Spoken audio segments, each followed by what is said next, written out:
ఆఖరి శాఖ గుర్తు చేస్తాను చూడండి. మీకు ఆఖరిదంట భ్రమపరచు ఆత్మ. చూడండి, యోహాను రాసిన మొదటి పత్రిక 4:6 చదవండి. మనము దేవుని సంబంధులము, దేవుని ఎరిగిన వాడు మన మాట వినును, దేవుని సంబంధి కానివాడు మన మాట వినడు. ఇందువలన మనము సత్యస్వరూపమైన ఆత్మ ఏదో, భ్రమపరచు ఆత్మ ఏదో తెలుసుకొనుచున్నాము. దేవునికి స్తోత్రం కలుగునుగాక. ఆఖరి అపవాది శాఖ అని చెప్పండి, భ్రమపరచు ఆత్మ. ఈ ఆత్మ భ్రమపరుస్తుందట. ఎవరిని? దేవుని వెంబడించే వారినే భ్రమపరుస్తుంది. ఎందుకని? మనం దేవుని సంబంధులమైతే ఎవరి మాట వింటాం? మనం ఖచ్చితంగా దేవుని మాటే వింటాం, దేవుని మాట ప్రకారంగా నడుచుకుంటాం. అక్కడ రాస్తున్నాడు, దేవుని ఎరిగిన వాడు మన మాట వింటాడు, దేవుని సంబంధి కానివాడు మన మాట వినడట. చూడండి, చాలామంది దేవుని నమ్ముకున్న తర్వాత వాళ్ళు ఆలోచన చేసే విషయం ఏంటో తెలుసా? మనం దేవుని కోసం బ్రతికేస్తున్నాం అనే భ్రమలో ఉంటారట. ఎవరి కోసం బ్రతికేస్తున్నాం? దేవుని కోసమే బ్రతికేస్తున్నామని భ్రమలో ఉండిపోతారు. దేవునికి ఇష్టలుగా లేకుండానే వారు దేవునికి ఇష్టలుగా ఉన్నాం అనుకుంటారట. ఎందుకని అనుకుంటారు? వాళ్ళు అనుకుంటున్నారు, మంచిదే, కానీ వారు ఎప్పుడూ కూడా దేవుని మాట వినరట. దేవుని మాట వినకుండానే మనము దేవునిని వెంబడిస్తున్నాం అనుకుంటారట. దేవునితో మనం బ్రతికేస్తున్నాం అనుకుంటారట. దేవునితో సహవాసం చేస్తున్నాం అనుకుంటారట. అది ఏంటంటే వారు భ్రమలో జీవిస్తున్నారు. దేవుని మాట మనం వింటే దేవుడు చెప్పిన ప్రతి మాట ప్రకారంగా మనం నడుచుకుంటామండి. దేవుని మాట మనం వింటే దేవుని సన్నిధి ఎప్పుడైనా మనం మానేస్తామా? ఏమండోయ్ చెప్పాలి అందరూ. దేవుని మాట మనం వినేవాళ్ళం అయితే నిజంగా దేవుని సన్నిధిని ఎప్పుడైనా వదిలేస్తామా? వదులుతామా? వదలమా? వదలం, అది వాస్తవం. కానీ మనం ఏమనుకుంటాం? మేము ఎంత చేసేసామో అనుకుంటాం. అది ఏంటో తెలుసా? భ్రమపరచు ఆత్మ. నిన్ను భ్రమపరుస్తుంది ఆత్మ. దేవుని సన్నిధికి వెళ్ళనివ్వకుండా, దేవునితో సమయం గడపనివ్వకుండా, దేవుడు ఏదైతే చేయమన్నాడో అది చేయనివ్వకుండా నిన్ను భ్రమపరుస్తుంది. ప్రార్థనకి వెళ్తున్నావుగా, చాలే. మందిరానికి వెళ్తున్నావుగా, టైంకి వెళ్ళకపోయినా పర్వాలేదు.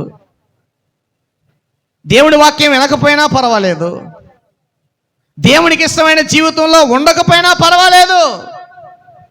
మందిరానికి వెళ్ళు, ఏం కాదులే, కానీ మిగతావి ఏవి చేయొద్దు అంటదట ఈ భ్రమపరచు ఆత్మ. దేవునికి స్తోత్రం. అందుకని కొంతమంది దేవుని మాట ప్రకారంగా నడుచుకోరు. ఎంత చెప్పినా, ఎన్నిసార్లు చెప్పినా, దేవుడు ఎన్నిసార్లు గద్దించినా వారు దేవుని మాట మాత్రం వినండి. ఎవరి మాట వింటారు తెలుసా? భ్రమపరచు ఆత్మ. ఇప్పుడు కాదులే, తర్వాత. ఇప్పుడేం చేస్తావులే, తర్వాత. ఇప్పుడేం కూర్చుంటావులే, తర్వాత. ఇప్పుడేం వెళ్తావులే, తర్వాత అంటదంట. ఇది ఎప్పుడు చూసినా ఏమంటుంది తెలుసా? తర్వాత తర్వాత తర్వాత అంటుంది భ్రమపరచు ఆత్మ. కానీ మనం గుర్తుపెట్టుకోవాల్సిన విషయం ఏంటో తెలుసా? ఈరోజు మాత్రమే మనది, రేపు మన చేతులలో లేదు. There is no tomorrow. రేపు అనే మాట మన జీవితంలో లేదు. దేవుని చిత్తం అయితేనే ఉంటుంది రేపు, కానీ ఈరోజు మాత్రమే మన చేతులలో ఉంది అనే విషయం మనం గుర్తుపెట్టుకోవాలి. అది దేవుని ఆత్మ చెప్పేది. కానీ భ్రమపరిచే ఆత్మ చెప్పేది ఏంటో తెలుసా? ఇప్పుడు కాదులే, తర్వాత చూద్దాం.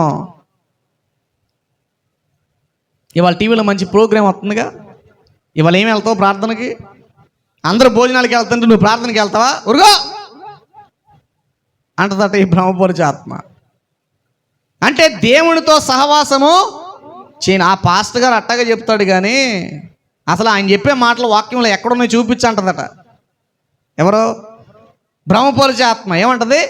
పాస్టర్ గారు అన్ని మాటలు చెప్తున్నాడు, కానీ అసలు ఆయన చెప్పిన మాట వాక్యంలో ఎక్కడుందో చూపించు అంటదట. చూపిస్తారా మరి వీళ్ళు?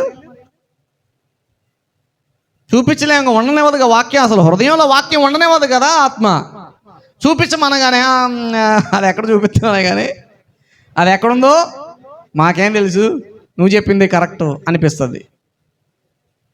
అర్థమవుతుందండి?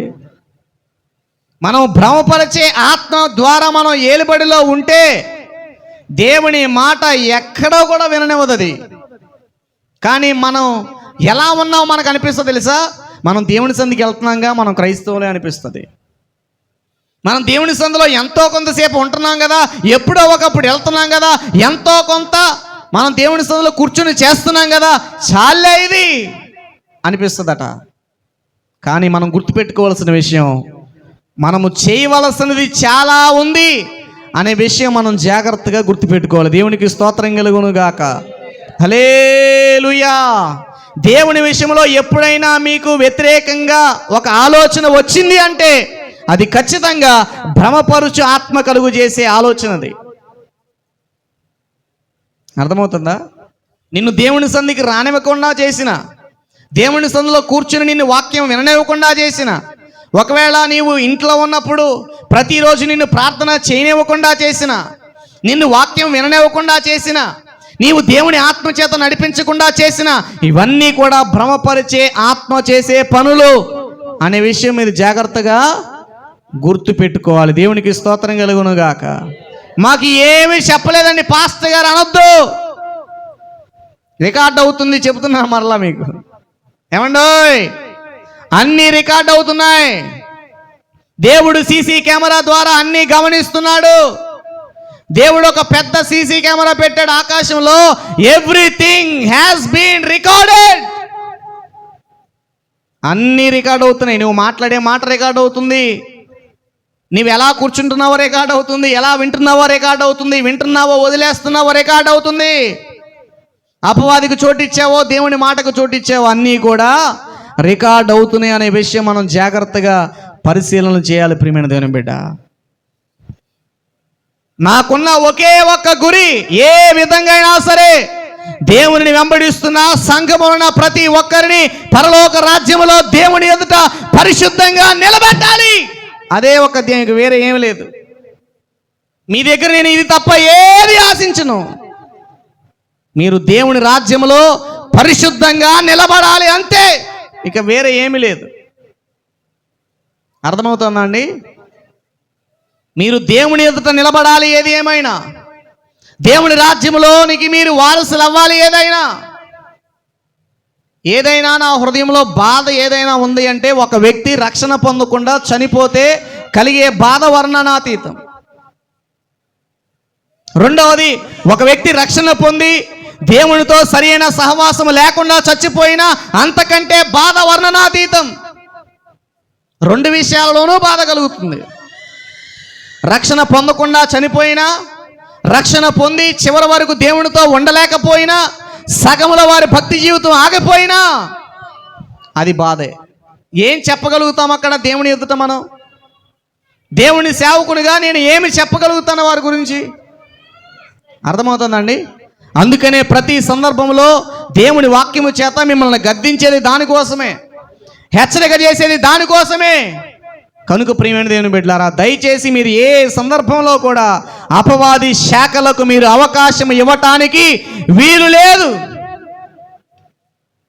అలా ఉండాలి అంటే మీరు ప్రతిరోజు క్రమం తప్పకుండా దానియేలు వలె రోజుకి ముమ్మారు మీరు మోకరించి ప్రార్థన చేయవలసిందే. దేవునికి స్తోత్రం కలుగును గాక. మీరు దేవుని ఆశ్రయించవలసిందే, దేవునితో మీరు సహవాసము చేయవలసిందే, దేవుడు చెప్పినట్లుగా మనం అనుసరించి నడుచుకోవలసిందే. ప్రియమైన దేవుని బిడ్డలారా, లేకపోతే మన అంతిమ గమ్యస్థానం పరలోక రాజ్యము కాదేమో. అలా ఉండకపోతే మన అంతిమ గమ్యస్థానం నిత్య నరకాగ్ని ఏమో. జాగ్రత్తగా ఈ రోజున మనం పరిశీలన చేసుకుని ఒక తీర్మానంతో దేవుని సందులో ప్రార్థన చేద్దాం. ఈ కొద్ది మాటలు దేవుడు మనందరి వినికిడిలో దీవించి ఫలింపచేసి అభివృద్ధి చేయునుగాక. ఆమేన్.